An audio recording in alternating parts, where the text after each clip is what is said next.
ನಮಸ್ಕಾರ, ವಿಶೇಷ ಕಾರ್ಯಕ್ರಮಕ್ಕೆ ಸ್ವಾಗತ. ನಾನು ಹೇಮಕುಮಾರ್. ರಾಜ್ಯದಲ್ಲಿ ಬೆಳಗ್ಗೆಯಿಂದ ಇಲ್ಲಿಯ ತನಕ ಏನೇನಾಗಿದೆ, ಇದರ ಜೊತೆಗೆ ಆಯಾ ಜಿಲ್ಲೆಯಲ್ಲಿ ಏನೇನು ನಡೆದಿದೆ ಅನ್ನೋದ್ರ ಬಗ್ಗೆ ನಮ್ಮ ಪ್ರತಿನಿಧಿಗಳು ಪ್ರತ್ಯಕ್ಷ ವರದಿಯನ್ನು ಕೊಟ್ಟಿದ್ದಾರೆ. ಒಂದೊಂದಾಗಿ ನೋಡ್ತಾ ಹೋಗೋಣ. ಪ್ರಮುಖವಾಗಿ ಕನ್ನಡ ನಾಮಫಲಕ ವಿಚಾರ ಅಂತ ಬಂದಾಗ ಈಗ BBMP ಕಡೆಯಿಂದ ಡೆಡ್ಲೈನ್ ಕೂಡ ಕೊಡಲಾಗಿದೆ. ಫೆಬ್ರವರಿ 28ಕ್ಕೆ ಕೊನೆ ದಿನ. ಒಂದು ವೇಳೆ ಅಲ್ಲಿಯ ತನಕ ಏನಾದರೂ 60% ನಾಮಫಲಕ ಅಳವಡಿಕೆ ಆಗಿಲ್ಲ ಅಂತಂದರೆ ಅಧಿಕಾರಿಗಳೇ ಈಗ ಮಸಿ ಬಳಿಯುವಂಥ ಕೆಲಸಕ್ಕೆ ಮುಂದಾಗ್ತಾರೆ. ಈ ಬಗ್ಗೆ ಹೆಚ್ಚಿನ ಮಾಹಿತಿ ನೀಡಿದ್ದಾರೆ ನಮ್ಮ ಪ್ರತಿನಿಧಿ ಮಂಜುನಾಥ್. ಹಾಗೂ ಬೆಂಗಳೂರಿನಲ್ಲಿ ಕನ್ನಡ ನಾಮಫಲಕಗಳ ವಿಚಾರವಾಗಿ 60% ಇರಲೇಬೇಕು ಎನ್ನುವಂಥ ನಿಟ್ಟಿನಲ್ಲಿ ಆದೇಶ ಇದೆ. ಕೋರ್ಟ್ನಲ್ಲೂ ಕೂಡ ಈ ಆದೇಶ ಇರುವಂಥ ಹಿನ್ನೆಲೆಯಲ್ಲಿ ಬೆಂಗಳೂರಿನಲ್ಲಿ ಇರುವಂತಹ ಈಗಿನ ವಾಣಿಜ್ಯ ಮಳಿಗೆಗಳಾಗ್ಬೋದು, ಅಂಗಡಿ ಮುಗ್ಗಟ್ಟುಗಳಾಗ್ಬೋದು, ದೊಡ್ಡ ದೊಡ್ಡ ಕಂಪನಿಗಳಾಗ್ಬೋದು, ಎಲ್ಲವೂ ಕೂಡ ಕನ್ನಡವನ್ನು ಕಡೆಗಣಿಸಲಾಗ್ತಿದೆ ಎನ್ನುವಂಥ ನಿಟ್ಟಿನಲ್ಲಿ ಆರೋಪ ಇದೆ. ಆರೋಪಕ್ಕೆ ತಕ್ಕನಾಗೆ ಕಳೆದ ಒಂದೂವರೆ ತಿಂಗಳಲ್ಲಿ ಬೆಂಗಳೂರಿನಲ್ಲಿ ಮಾಲ್ ಆಫ್ ಏಷ್ಯಾ ಎದುರುಗಡೆಗೂ ಕೂಡ ದೊಡ್ಡ ಮಟ್ಟದಲ್ಲಿ ಪ್ರತಿಭಟನೆ ಆಯಿತು.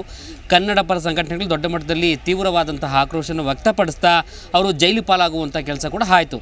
ಇಷ್ಟೆಲ್ಲ ಆಗ್ತಿದ್ರೂ ಕೂಡ ಬೆಂಗಳೂರಿನಲ್ಲಿ ನಾಮಫಲಕಗಳನ್ನು ಚೇಂಜ್ ಮಾಡುವಂತಹ ಕೆಲಸ ಆಗ್ತಿದೆಯಾ ಎನ್ನುವಂಥ ನಿಟ್ಟಿನಲ್ಲಿ ಪ್ರಶ್ನೆ ಇದೆ. ಆ ಪ್ರಶ್ನೆ ತಕ್ಕನಾಗೆ ಇದನ್ನು ಮೂಲ ಸಾರಥಿಯಾಗಿ ಕೆಲಸ ಮಾಡುವಂತಹ BBMPಯು ಕೂಡ ನಾಮಫಲಕಗಳ ವಿಚಾರವಾಗಿ ಇದೀಗ ತೀವ್ರವಾದಂತಹ ಆಕ್ರೋಶವನ್ನು ವ್ಯಕ್ತಪಡಿಸುವಂಥ ಕೆಲಸ ಆಗ್ತದೆ. ಜೊತೆಗೆ ಯಾರ್ಯಾರು ನಾಮಫಲಕಗಳ ವಿಚಾರವಾಗಿ ನೀತಿ ಧೋರಣೆ ತೋರಿಸ್ತಾ ಇದ್ದಾರೋ, ಜೊತೆಗೆ ನಾಮಫಲಕಗಳ ವಿಚಾರವಾಗಿ ಕನ್ನಡವನ್ನು ಪಾಲನೆ ಮಾಡ್ತಾ ಇಲ್ವೋ ಅವರ ವಿರುದ್ಧವಾಗೂ ಕೂಡ BBMP ಸದ್ಯ ಕಠಿಣ ಕ್ರಮಕ್ಕೂ ಕೂಡ ಮುಂದಾಗ್ತಾ ಇದೆ. ಇದಕ್ಕೆ ಸಂಬಂಧಪಟ್ಟಾಗ ನಿನ್ನೆ ಸಂಜೆ ಕೂಡ ಬೆಂಗಳೂರಿನ ಕೆಲವೊಂದು ಭಾಗದಲ್ಲಿ ಯಾರು 60%ಗಿಂತಲೂ ಕಡಿಮೆ ಇರುವಂತಹ ನಾಮಫಲಕಗಳಲ್ಲಿ ಕನ್ನಡವನ್ನು ಅಳವಡಿಕೆ ಮಾಡಿದ್ದರು ಅವರ ವಿರುದ್ಧವಾಗೂ ಕೂಡ ಅಲ್ಲೇ ಸ್ಥಳಕ್ಕೆ ಹೋಗಿ ಕಟ್ಟುನಿಟ್ಟಿನ ಕ್ರಮಗಳಿಗೆ ಪಾಲನೆ ಮಾಡಲೇಬೇಕು. ಇರುವಂಥ ಆದೇಶವನ್ನು ನೀವು ಪಾಲನೆ ಮಾಡದೇ ಇದ್ದ ಪಕ್ಷದಲ್ಲಿ ನಿಮ್ಮ ಬೋರ್ಡ್ಗಳಿಗೆ ಮಸಿ ಬಳಿಯುವಂಥ ಕೆಲಸ ನಮ್ಮ ಅಧಿಕಾರಿಗಳೇ ಮಾಡ್ತಾರೆ ಎನ್ನುವಂಥ ನಿಟ್ಟಿನಲ್ಲಿ ಸದ್ಯ ಆಕ್ರೋಶವನ್ನು ಹೊರಗಾಕುವ ಜೊತೆಗೆ ಒಂದಷ್ಟು ಸೂಚನೆಗಳನ್ನು ಕೂಡ ಕೊಟ್ಟು ಬರುವಂಥ ಕೆಲಸ ಆಗಿದೆ. ಜೊತೆಗೆ ಒಂದಷ್ಟು ಬೋರ್ಡ್ಗಳು ಈಗಾಗಲೇ ಕನ್ನಡ ನಾಮಫಲಕಗಳ ವಿಚಾರವಾಗಿ 60% ಬೋರ್ಡ್ಗಳನ್ನು ಈಗಾಗಲೇ ಹಾಕಿರುವಂಥದ್ದು. ಬೆಂಗಳೂರಿನಲ್ಲಿ ಒಟ್ಟಾರೆಯಾಗಿ 40% ಅಷ್ಟೇ ಬೆಂಗಳೂರಿನಲ್ಲಿ ಇಲ್ಲಿವರೆಗೂ ಕೂಡ 60% ಇರುವಂಥ ನಾಮಫಲಕಗಳು, ಅದರಲ್ಲಿ ಕನ್ನಡ ಬಳಕೆ ಎನ್ನುವಂಥದ್ದು ಏನಾಗ್ತಿದೆ ಅಷ್ಟೇ ಆಗಿದೆ. ಇನ್ನು ಉಳಿದಂತೆ 60% ಅಂಗಡಿ ಮುಗ್ಗಟ್ಟುಗಳಾಗ್ಬೋದು, ಮಳಿಗೆಗಳಾಗ್ಬೋದು, ದೊಡ್ಡ ದೊಡ್ಡ ಕಂಪನಿಗಳಾಗ್ಬೋದು, ಸೇರಿದಂತೆ ವಾಣಿಜ್ಯೋದ್ಯಮ ಕೇಂದ್ರಗಳು ಏನೇವ್ಯೋ ಅವೆಲ್ಲವೂ ಕೂಡ ಇನ್ನೂ ಕೂಡ ಕನ್ನಡದ ಒಂದು 60% ನಾಮಫಲಕಗಳು ಇರಬೇಕು ಎನ್ನುವಂಥ ನಿಟ್ಟಿನಲ್ಲಿ ಏನು ಆದೇಶ ಇದೆಯೋ ಅವಿನ್ನೂ ಪಾಲನೆ ಕೂಡ ಆಗಿಲ್ಲ. ಈ ಒಂದು ವಿಚಾರವಾಗಿ BBMP ಇದೀಗ ಫೆಬ್ರವರಿ 28ವರೆಗೂ ಕೂಡ ಈಗ ಅಂತಿಮವಾದಂಥ ಒಂದು ಗಡುವನ್ನು ಕೊಟ್ಟಿರುವಂಥದ್ದು. ಅಷ್ಟರೊಳಗಾಗಿ ಏನಾದರೂ ನೀವು ಆದೇಶಕ್ಕೆ ತಕ್ಕನಾಗೆ ಜೊತೆಗೆ BBMP ಕೊಟ್ಟಿರುವಂಥ ಗಡುವಿನ ಅವಧಿ ಒಳಗಾಗಿ ನೀವು ನಾಮಫಲಕಗಳನ್ನು ಚೇಂಜ್ ಮಾಡದೇ ಇದ್ದ ಪಕ್ಷದಲ್ಲಿ ಎಲ್ಲೆಲ್ಲಿ ಚೇಂಜ್ ಮಾಡಿಲ್ಲವೋ ಅಲ್ಲಿಗೆ ಸ್ವತಃ BBMP ಅಧಿಕಾರಿಗಳೇ ಬಂದು ಆ ಬೋರ್ಡ್ಗಳಿಗೆ, ಅಂದರೆ ಇಂಗ್ಲೀಷು, ಹಿಂದಿ ಎನ್ನುವಂಥದ್ದೇನು ನಾಮಫಲಕಗಳು ದೊಡ್ಡ ಮಟ್ಟದಲ್ಲಿ ಹಾಕಿರ್ತೀರಾ, ಕನ್ನಡವನ್ನು ಕಡಿಮೆ ಮಾಡಿರ್ತೀರಾ, ಆ ನಾಮಫಲಕಗಳ ವಿಚಾರವಾಗಿ ಮಸಿ ಬಳಿಯುವಂಥ ಕೆಲಸ ಆಗುತ್ತೆ. ಕಪ್ಪು ಬಣ್ಣವನ್ನು ಬಳಿದು ಕನ್ನಡವನ್ನು ನೀವು 60% ಮಾಡಲೇಬೇಕು ಎನ್ನುವಂಥ ನಿಟ್ಟಿನಲ್ಲಿ ಎಚ್ಚರಿಕೆಯನ್ನು ಸದ್ಯ BBMP ಕೊಡ್ತಾ ಇದೆ. ಈ ಮೂಲಕವಾಗಿ ಬೆಂಗಳೂರಿನಲ್ಲಿ ಇನ್ನೂ ಕೂಡ ಯಾರಾದರೂ ಇದ್ದರೆ ನಾಮಫಲಕಗಳು ಏನು ಬದಲಾವಣೆ ಇರಬೇಕು, 60% ಇರಬೇಕು ಎನ್ನುವಂಥ ನಿಟ್ಟಿನಲ್ಲಿ ಏನು ಆದೇಶ ಇದೆಯೋ ಆದೇಶ ತಕ್ಕನಾಗೆ ನೀವು ಬದಲಾವಣೆ ಮಾಡದೇ ಇದ್ದ ಪಕ್ಷದಲ್ಲಿ ಫೆಬ್ರವರಿ 28ರ ಬಳಿಕ BBMP ಅಧಿಕಾರಿಗಳೇ ಸ್ವತಃ ತಮ್ಮ ಕಂಪನಿಗಳಿಗಾಗ್ಬೋದು, ಮಳಿಗೆಗಳಾಗ್ಬೋದು, ಜೊತೆ ಅಂಗಡಿ ಮುಗ್ಗಟ್ಟುಗಳು ಯಾರ್ಯಾರು ಕನ್ನಡವನ್ನು 60%ಗಿಂತಲೂ ಕಡಿಮೆ ಮಾಡಿದ್ದಾರೋ ಅವರ ಬೋರ್ಡ್ಗಳ ಎದುರುಗಡೆ ಬಂದು ಮಸಿ ಬಳಿಯುವಂಥ ಕೆಲಸ ಅಧಿಕಾರಿಗಳೇ ಮಾಡ್ತಾರೆ. ಈ ಮೂಲಕವಾಗಿ ನೀವು ಕೂಡಲೇ ನಾಮಫಲಕಗಳನ್ನು ಬದಲಾವಣೆ ಮಾಡಬೇಕು ಎನ್ನುವಂಥ ನಿಟ್ಟಿನಲ್ಲಿ ಸದ್ಯ ಎಚ್ಚರಿಕೆಯ ಸಂದೇಶವನ್ನು ಸದ್ಯ BBMP ಕೊಟ್ಟಿರುವಂಥದ್ದು. ಇದಕ್ಕೆ ಸಂಬಂಧಪಟ್ಟಾಗೆ ಯಾರು ಕನ್ನಡವನ್ನು ಬಳಕೆ ಮಾಡ್ತಾ ಇಲ್ವೋ ಅವರಿಗೆ ಇದೊಂದು ಕಟ್ಟುನಿಟ್ಟಿನ ಎಚ್ಚರಿಕೆ ಪಾಲಿಸ್ತಾರಾ ಎನ್ನುವಂಥ ನಿಟ್ಟಿನಲ್ಲಿ ಕಾದು ನೋಡಬೇಕಾಗಿರುವಂಥ ಪ್ರಶ್ನೆ ಆಗಿದೆ. ಟ್ರಾಫಿಕ್ ರೂಲ್ಸ್ ಬ್ರೇಕ್ ಮಾಡಿದವರ ವಿರುದ್ಧ ಈಗ ಪೊಲೀಸರು ಪ್ಲಾನಿಂಗ್ ಅನ್ನು ಮಾಡಿಕೊಂಡಿದ್ದಾರೆ. ಅಂದರೆ ಯಾವ ರೀತಿಯಾಗಿ ಅಂತಂದರೆ, ಯಾವೆಲ್ಲ ಬೈಕ್ ಸವಾರರ ಮೇಲೆ ಅಥವಾ ಬೈಕ್ಗಳ ಮೇಲೆ 50,000ಕ್ಕಿಂತ ಹೆಚ್ಚು ದಂಡ ಇದ್ದರೆ ಆ ಬೈಕ್ಗಳನ್ನು ಸೀಸ್ ಮಾಡೋದಕ್ಕೆ ಪೊಲೀಸ್ ಇಲಾಖೆ ಈಗ ಮುಂದಾಗಿದೆ. ಇದರ ಬಗ್ಗೆ ಮತ್ತಷ್ಟು ಮಾಹಿತಿ ನೀಡಿದ್ದಾರೆ ನಮ್ಮ ಪ್ರತಿನಿಧಿ ವಿಶ್ವನಾಥ್ ಹರಿಹರ. ಸಂಚಾರ ನಿಯಮಗಳನ್ನು ಎಲ್ಲರೂ ಮಸ್ಟ್ ಆ್ಯಂಡ್ ಶುಡ್ ಆಗಿ ಪಾಲಿಸಬೇಕು ಅನ್ನೋ ಒಂದು ನಿಟ್ಟಿನಲ್ಲಿ ಅನೇಕ ದಿನಗಳಿಂದಲೂ ಕೂಡ ಸಂಚಾರಿ ಪೊಲೀಸರು ಸಂಚಾರದ ನಿಯಮಗಳ ಬಗ್ಗೆ ಅನೇಕ ದಿನಗಳಿಂದಲೂ ಕೂಡ ಅರಿವು ಮೂಡಿಸುವಂತಹ ಕೆಲಸವನ್ನು ಕೂಡ ಮಾಡ್ತಾನೆ ಇರ್ತಾರೆ. ಅನೇಕ ಬಾರಿ ಕ್ಯಾಮ್ರಾಗಳ ಕಣ್ಣಿಗೂ ಕೂಡ ಸಂಚಾರ ನಿಯಮ ಉಲ್ಲಂಘನೆ ಮಾಡೋರು, ಅದರಲ್ಲೂ ಕೂಡ ಪ್ರಮುಖವಾಗಿ ಸಿಗ್ನಲ್ ಜಂಪ್ ಮಾಡೋರಾಗಿರ್ಬೋದು, ನೋ ಪಾರ್ಕಿಂಗ್ ಮಾಡೋರಾಗಿರ್ಬೋದು, ಹೆಲ್ಮೆಟ್ ಧರಿಸದೆ ಓಡಾಡೋರಾಗಿರ್ಬೋದು, ಆಮೇಲೆ ಇತ್ತೀಚೆಗೆ ಡ್ರಂಕ್ ಆ್ಯಂಡ್ ಡ್ರೈವ್ ಪ್ರಕರಣಗಳನ್ನು ಕೂಡ ಪತ್ತೆ ಹಚ್ಚುವಂತಹ ಕೆಲಸವನ್ನು ಕೂಡ ಸಂಚಾರಿ ಪೊಲೀಸರು ಮಾಡ್ತಾನೆ ಇರ್ತಾರೆ. ಈಗ ಸದ್ಯಕ್ಕೆ ಅದರ ಮುಂದುವರಿದ ಭಾಗವಾಗಿ ಹೀಗಾಗಿ ಮೊನ್ನೆ ತಾನೇ ಸಂಚಾರ ವಿಭಾಗದ ಜಂಟಿ ಪೊಲೀಸರಾಗ್ತರಾದಂತಹ ಅನುಚೇತ್ ಅವರು ಕೂಡ ಖಡಕ್ ವಾರ್ನಿಂಗನ್ನು ಕೂಡ ಕೊಟ್ಟಿದ್ದರು. 50,000 ರೂಪಾಯಿಗಿಂತ ಹೆಚ್ಚು ಏನು ದಂಡ ಏನಿರುತ್ತೆ ವಾಹನಗಳ ಮೇಲೆ ಅವರನ್ನು, ಆ ಓನರ್ಗಳನ್ನು ಕೋರ್ಟ್ಗೆ ಪ್ರೊಡ್ಯೂಸ್ ಮಾಡುವಂತಹ ಕೆಲಸವನ್ನು ಕೂಡ ಮಾಡ್ತೇವೆ. ಹಾಗೆಯೇ 50,000 ರೂಪಾಯಿ ದಂಡವನ್ನು ಯಾರು ಕಟ್ಟಿರೋಲ್ಲ ಅವರನ್ನು ಕೂಡ ಅವರ ಮನೆಗಳಿಗೆ ಹೋಗಿ ಅಲ್ಲೇ ದಂಡವನ್ನು ಕಟ್ಟಿಸಿಕೊಳ್ಳುವಂತಹ ಕೆಲಸವನ್ನು ಕೂಡ ಮಾಡ್ತೇವೆ ಅನ್ನೋ ಒಂದು ಎಚ್ಚರಿಕೆಯನ್ನು ಕೂಡ ಕೊಟ್ಟಿರ್ತಾರೆ. ಈಗ ಸದ್ಯಕ್ಕೆ ಅದರ ಮುಂದುವರಿದ ಭಾಗವಾಗಿ ಎಲ್ಲ DCPಗಳಿಗೂ ಕೂಡ ಅನುಚೇತ್ ಅವರು ಕೂಡ ಸೂಚನೆಯನ್ನು ಕೊಟ್ಟಿರ್ತಾರೆ. ಯಾರೆಲ್ಲ 50,000ಕ್ಕಿಂತ ದಂಡವನ್ನು ಹೆಚ್ಚು ಉಳಿಸ್ಕೊಂಡಿರ್ತಾರೋ ಅವರ ವಾಹನಗಳನ್ನು ಸೀಸ್ ಮಾಡುವಂತಹ ಕೆಲಸ ಮಾಡಿ ಅಂತ. ಹೀಗಾಗಿ ದಕ್ಷಿಣ ವಿಭಾಗದ DCP ಶಿವಪ್ರಕಾಶ್ ಅವರ ಒಂದು ಸಾರಥ್ಯದಲ್ಲಿ ಇವತ್ತು ಏನು ಪ್ರಮುಖವಾಗಿ ಕಾರ್ಯಾಚರಣೆ ನಡೆಯಿತು, ಆ ಒಂದು ಕಾರ್ಯಾಚರಣೆಯಲ್ಲಿ 84 ಬೈಕ್ಗಳು, 1 ಕಾರನ್ನು ಕೂಡ ಸೀಸ್ ಮಾಡಲಾಗಿರುವಂಥದ್ದು. 10,000ಕ್ಕೂ ಹೆಚ್ಚು ಪ್ರಕರಣಗಳು, ನಿಯಮೋಲ್ಲಂಘನೆಯ ಪ್ರಕರಣಗಳು ಕೂಡ ಈಗ ಪತ್ತೆಯಾಗಿರುವಂಥದ್ದು. ಬರೋಬ್ಬರಿ 1 ಕೋಟಿ ರೂಪಾಯಿಗೂ ಅಧಿಕ ಮೊತ್ತ ಏನಿದೆ ಅಷ್ಟು ದಂಡ ಕೂಡ ವಸೂಲಿ ಮಾಡುವಂತಹ ಕೆಲಸಕ್ಕೂ ಕೂಡ ಈಗ ದಕ್ಷಿಣ ವಿಭಾಗದ ಸಂಚಾರಿ ಪೊಲೀಸರು ಕೂಡ ಮುಂದಾಗಿರುವಂಥದ್ದು. ಪ್ರಮುಖವಾಗಿ ಇಲ್ಲಿ ಗಮನಿಸಬೇಕಾದ ಸಂಗತಿ ಅಂತಂದರೆ, ಸ್ವತಃ ಶಿವಪ್ರಕಾಶ್ ದೇವರಾಜ್ ಅವರೇ ಮಾಹಿತಿಯನ್ನು ಕೊಟ್ಟ ಹಾಗೆ ಈ ವಾಹನಗಳ ಮಾಲೀಕರೇನಿದ್ದಾರೆ ಅವರಿಗೆ ಅನೇಕ ಬಾರಿ ಕೂಡ ಮನೆಗಳಿಗೆ ನೋಟಿಸ್ ಕೂಡ ಹೋಗಿರುತ್ತೆ. ಇಷ್ಟಾದ್ರೂ ಕೂಡ ಅವರು ದಂಡವನ್ನು ಪಾವತಿ ಮಾಡೋದಕ್ಕೆ ಹಿಂದೇಟನ್ನು ಹಾಕಿದ್ದಾರೆ. ಹೀಗಾಗಿ ಈ ವಾಹನಗಳನ್ನು ಸೀಸ್ ಮಾಡಲಾಗಿದೆ ಅನ್ನೋ ಒಂದು ಮಾತನ್ನು ಕೂಡ ಹೇಳಿರುವಂಥದ್ದು. ಒಂದು ಬೈಕ್ ಮೇಲೆ ಪ್ರಮುಖವಾಗಿ 1 ಲಕ್ಷಕ್ಕೂ ಅಧಿಕ ಫೈನ್ ಇದ್ರೂ ಕೂಡ ಆ ಒಂದು ಬೈಕ್ ಸವಾರ ಏನಿದ್ದಾನೆ ಆ ಫೈನನ್ನು ಕೂಡ ಮರುಪಾವತಿ ಮಾಡಿಲ್ಲ.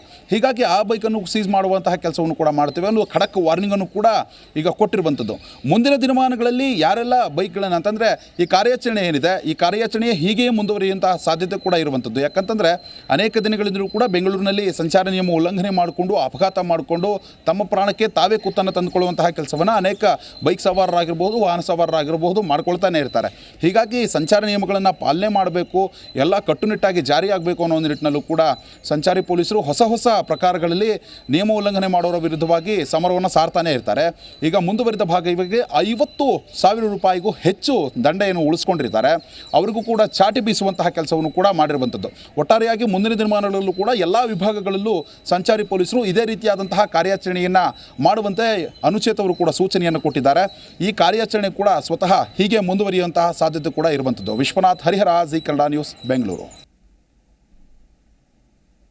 ಅಭಿವೃದ್ಧಿಯ ಹೆಸರಲ್ಲಿ ಬೆಂಗಳೂರಿನ ಸೋಮೇಶ್ವರ ದೇವಾಲಯ ಇದೆಯಲ್ಲ, ಆ ಕಾಮಗಾರಿ ಕಳಪೆಯಿಂದ ಕೂಡಿದೆ ಅಂಥೇಳಿ ಈ ರೀತಿಯಾಗಿ ಆರೋಪ ಕೇಳಿ ಬಂದಿದೆ.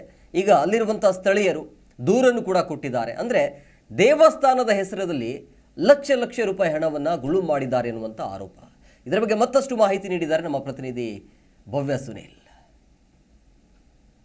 ಹಲ್ಸೂರಿನ ಸೋಮೇಶ್ವರ ದೇವಾಲಯದಲ್ಲಿ ಅಕ್ರಮ ಕೇಳಿರುವಂಥದ್ದು. ಮುಜರಾಯಿ ಇಲಾಖೆಯ ಅಂಡರಲ್ಲಿ ಬರುವಂತಹ ಹಲ್ಸೂರಿನ ಸೋಮೇಶ್ವರ ದೇವಾಲಯ ಸುಮಾರು 1300 ಇತಿಹಾಸ ವರ್ಷಗಳ ಇರುವಂಥದ್ದು. ಸೊ ಈ ದೇವಸ್ಥಾನದಲ್ಲಿ ಇದೇ ಫೆಬ್ರವರಿ 19ರಂದು ಕುಂಭಾಭಿಷೇಕ ಕೂಡ ಇರುವಂಥದ್ದು. ಆದರೆ ಈಗಾಗಲೇ ಈ ದೇವಸ್ಥಾನ ಮುಜರಾಯಿ ಇಲಾಖೆಯ ಅಂಡರಲ್ಲಿ ಬರುತ್ತೆ. ಆದರೆ ಈಗಾಗಲೇ ದೇವಸ್ಥಾನ ಜೀರ್ಣೋದ್ಧಾರ ಹೆಸರಲ್ಲಿ ಬಹಳಷ್ಟು ಲಕ್ಷಾಂತರ ಹಣವನ್ನು ಸ್ಥಳೀಯರಿಂದ ಕೂಡ ಕಲೆಕ್ಟ್ ಮಾಡಿರುವಂಥದ್ದು. ಆದರೆ ದೇವಸ್ಥಾನದಲ್ಲಿ ಯಾವುದೇ ರೀತಿಯಾದಂತಹ ಅಭಿವೃದ್ಧಿ ಕೆಲಸ ಆಗಿಲ್ಲ.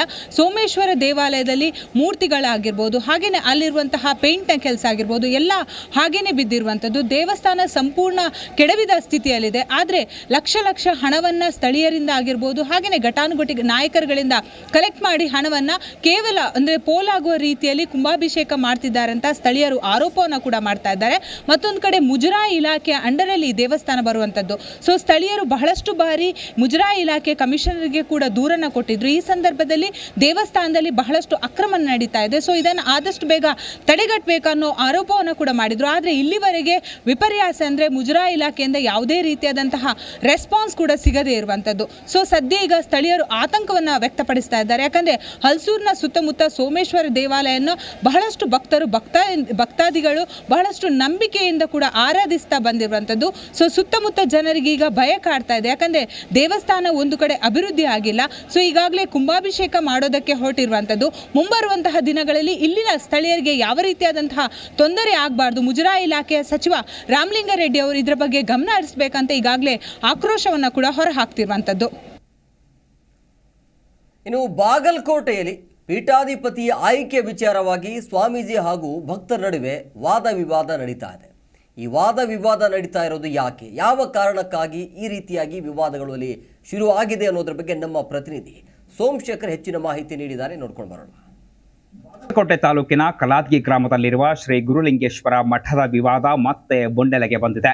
ಕಾರಣ ರಂಭಾಪುರಿ ಜಗದ್ಗುರುಗಳ ಕಾರಿನ ಮೇಲೆ ಇಂದು ಮಹಿಳೆಯರ ಒಂದು ಗುಂಪು ಚಪ್ಪಲಿ ಎಸೆತವನ್ನ ನಡೆಸಿದೆ.